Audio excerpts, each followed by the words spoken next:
Hello everyone and welcome back as we're here in the winding hills of Imola, Italy, where our F2 drivers just wrapped up practice and are looking for a chance at some more points this weekend. Ted, why don't you go over some changes and what things to look out for over the rest of the weekend? Thank you, Alex. After watching the practice session earlier for F2, it seems that a handful of drivers are performing better, pretty much as they most likely perform better on a track with faster pace compared to Jeddah last time around. But there won't be as much worry about tyre life as there was in Bahrain and Jeddah, mainly because there is a little bit of overcast that we've seen so far, but we are hoping to see some improvements from some of the teams that are dropping down the order in the standings. I also wanted to go over the fact that some of the team's drivers have had issues every racing weekend so far in the season. We had some DNFs in Bahrain throughout the weekend, and the same throughout the racing weekend in Jeddah. I'm sure we will most likely see some more DNFs and other issues throughout the rest of this weekend. That's some well thought out information from Ted Kravitz as we are nearing the starting time for F2 qualifying, so we will see you then.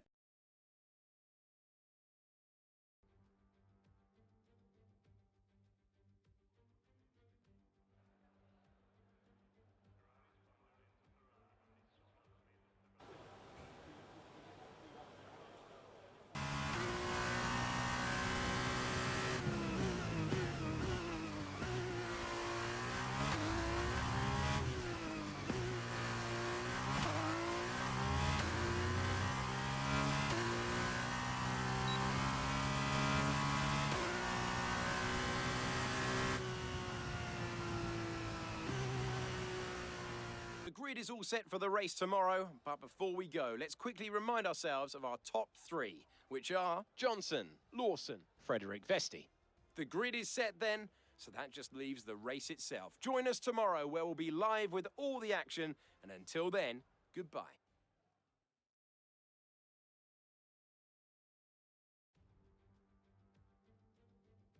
Welcome to all those joining us as we kick off another round of thrilling Formula 2 racing at Imola.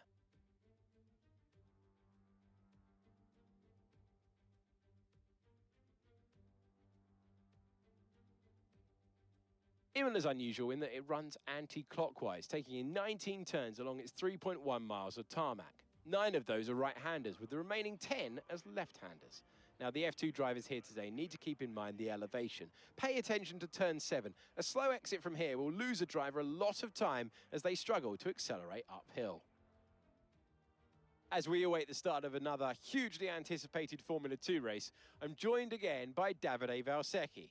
Davide, as a former GP2 champion, can we get some insight to what is running through these young drivers' heads as they sit out on the grid? Ciao Alex, it's a pleasure to be here. There are nervy moments, there is no doubts about that. Mental strength is the key to remaining calm and focusing on the upcoming race. Formula 2 is so competitive and all of these drivers knows that they are going to be pushing each other all of the way. In this sport, you have to be able to control your nerves. The formation lap gets underway for this, the Formula 2 race, and every driver will be looking to settle in for the race ahead, making sure the car is ready for battle once the lights go out.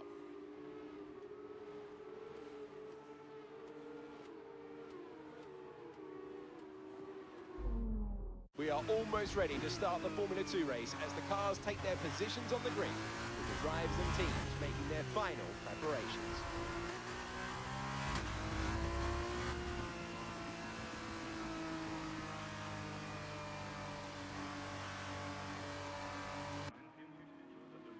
All right, so here we are coming up to our grid slot P10 for the sprint race due to the top 10 in the sprints for F2 getting reverse grid. The rest of the grid does not. The last 12 do not. So we're going to be on the right side next to Liam Lawson for P10 of the sprint race here in Imola. Feeling a lot more confident than we did in Saudi after practice and qualifying. Of course, we get pole position at the start of the feature race as we're actually off to a decent start. Lawson off to a better, Armstrong off to a better start. They're taking P10. We're going to be moving to the inside line, seeing what we can do. We move back to the outside against Armstrong there as Williams is close behind. A couple 2x2 here coming up to the first left-hander and right-hander. I believe turn 2, practically. Not quite sure off the top of my head, but we're back up into P10. About a half second or so between myself and Armstrong, about 6/10 between myself and Vesti, as he's trying to close in on Lawson, Dragovic, Vips, Cordial as our top 3 to start out the race, coming through about halfway through the first lap now as we're coming up the hill and slotting in pretty nicely there. We saw some 2x2s coming through that right-hander and basically digging in at this point, knowing that we have to manage our tires a lot better than we have in the last 2 races, especially in Saudi with the early lap 1 incident from the feature race. But yeah, so sitting back there about 6/10 or so behind Vesti. Not trying to make any mistakes as of right now as we're off to a decent start.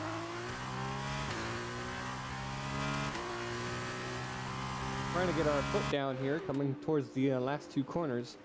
But that braking point for the F2 car here is pretty early, so trying to brake as late as possible without sacrificing our racing line. As you can see, Armstrong still trying to make a move there on the first lap, 2/10 or so between myself and him. That's going to be a pretty clean lap 1 for the sprint race here in Imola for F2. Moving on, as we see Novalak, who actually had a DNF, engine failure for them. Teammate of Dragovic still ahead in P1 with about a 1-second gap between each driver in the top 5. Calderon is about 3/10 back behind Beauchamp, but that's a 2-second gap so far between myself and Vesti, and then Armstrong still there, about 2/10 or so, 3/10 behind me. So we're favoring managing the tires more than we are a race pace. So we are dropping back a little bit and leading this second half of the field. Pat, see all the way, I believe, back at Hauger. We have a decent racing train. So Armstrong still there, 3/10 or so back behind us, lap 8. Williams has now DNF'd as Armstrong is trying to make a move on the outside of turn 2, turn 3. Still unsure of what that lap is, but we are able to hold on to P10 as we're over halfway through this race.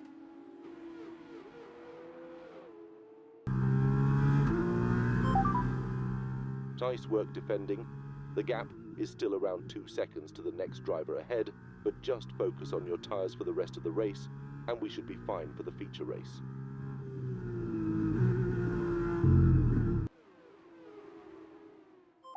Quite a bit of radio communication amongst the teams, as we just heard from one of the virtuosi mechanics. Johnson still trying to defend P10 against Armstrong behind, as we have an interesting view of how the grid is lining up currently. Ted did mention yesterday after practice that we may see some more drivers not being able to finish their race, this time being Novalak and Williams back on laps 4 and 6.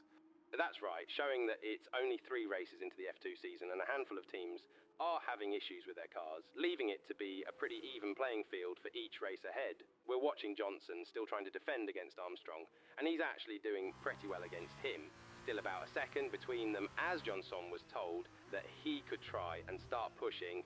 There is now just under 1.5 seconds between Johnson and P9, and with just under 2 laps to go, I don't think he will be able to push enough without sacrificing some tyre life. Well, Johnson is closing that gap to P9 with the rest of that train of cars behind him, finding a lot of time coming through the chicane in Sector 2 as he closes in on Pourchaire. Not quite enough to get points, but a P9 finish for Johnson would be a great start to pick things up for the season when it comes to race performance.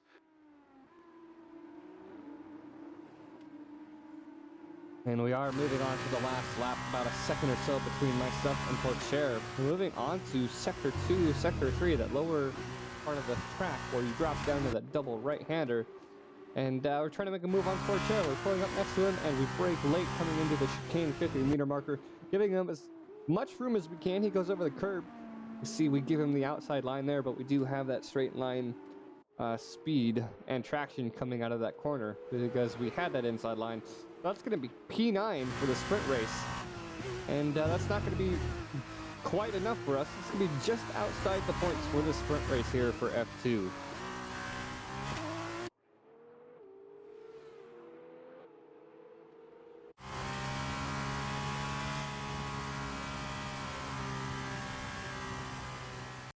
Well then, that concludes another excellent race. Tell me, Davide, what was the key to this success? It was down to one thing: consistent pace over everyone else out there on the track. We could spend a great deal of time talking about race and tire strategy, what else occurred on the track, but at the end of the day, the difference here was down to simply being faster on track than everyone else. Amazing skill on show. And look at that, they're making their way out onto the podium now. Great race from the MP Motorsport team, and I'm very happy to see them up there on the top step of the podium.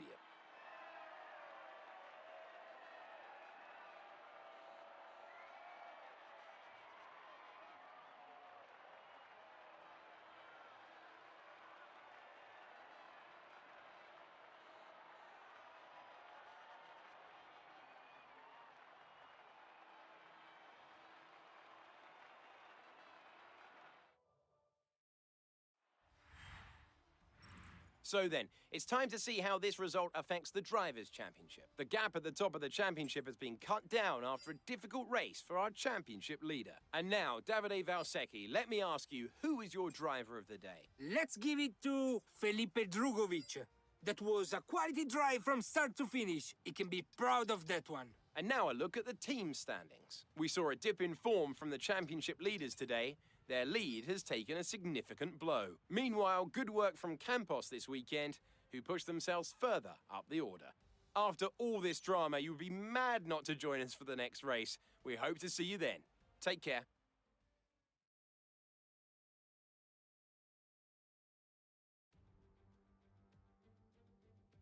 Welcome back to Imola as we get ready for another glorious day of Formula 2 action.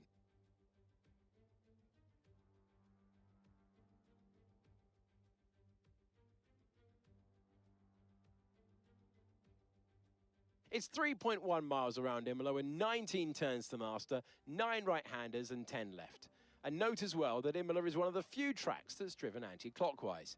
Keep an eye on the exit from turn 18. A good exit there leading into the circuit's only DRS zone will probably be the setup for some of today's best overtaking opportunities. And here are the driver grid positions for today's race. Johnson lines up on pole position, and Liam Lawson completes the front row.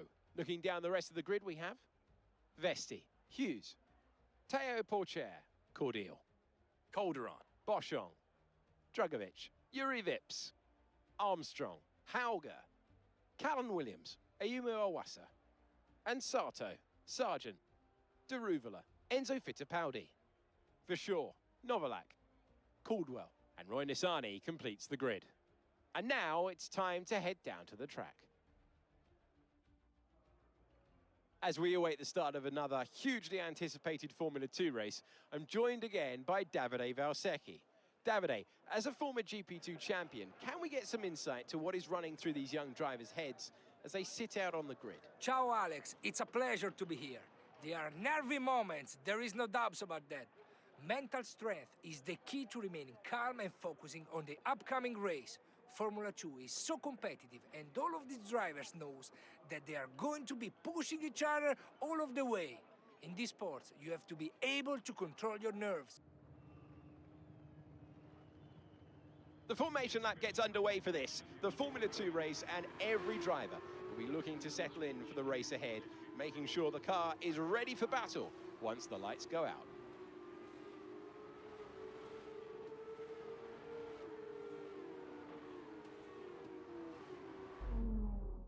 We are almost ready to start the Formula 2 race as the cars take their positions on the grid, with the drivers and teams making their final preparations.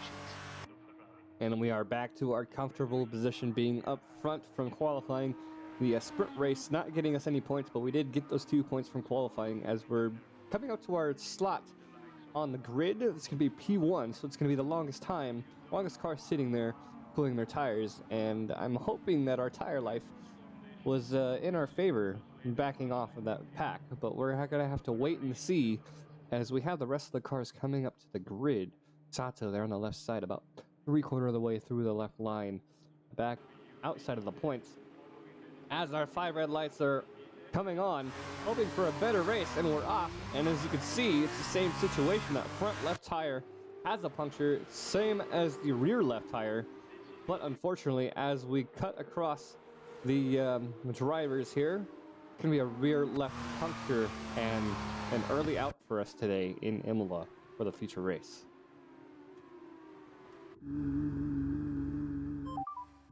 You've got to be kidding me. Again, we need to figure this out.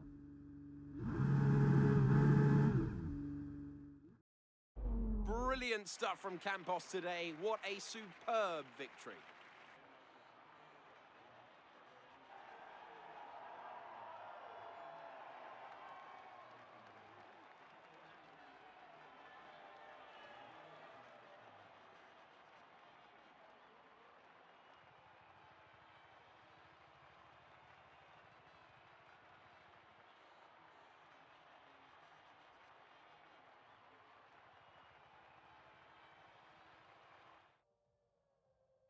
I can see them on their way out to the podium now. Campos have come a really long way in this sport, and what a special race this was to see them earn the top spot.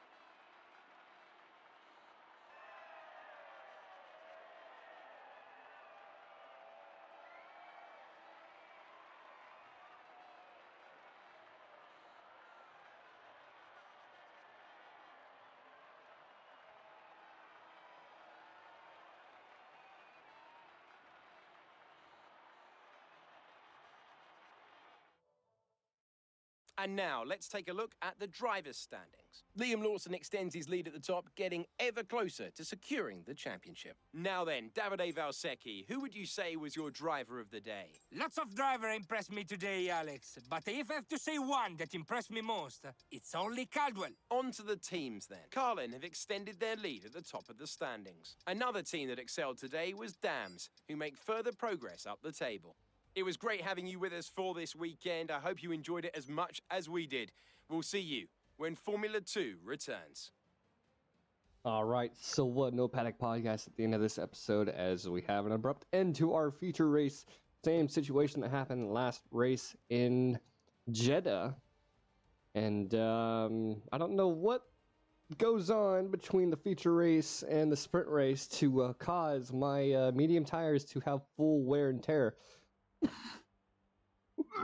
Excuse me, but I double checked at the end of the sprint race and I had about 50% wear and tear of those medium tires, so I don't know what the team did or why the game is doing that. But looks like we're going to have to be taking precautions and taking an alternate strategy for the sprint races to try and save the wear and tear on the tires, or try to bring it up with the stewards and the FIA and seeing about changing the weekend formats, because myself and multiple other drivers throughout this race and the last two races, the first two races, have gotten DNFs, either by tire issues or engine failures. So I know this episode is a lot shorter than you thought it would be, but we did remember to record the sprint race, and we did get some points from qualifying, the 2 points that we got from qualifying, P1, because we do favor a faster track. But yeah, so a couple points on the board. We're not doing good for constructors, but we'll see you guys in the next episode.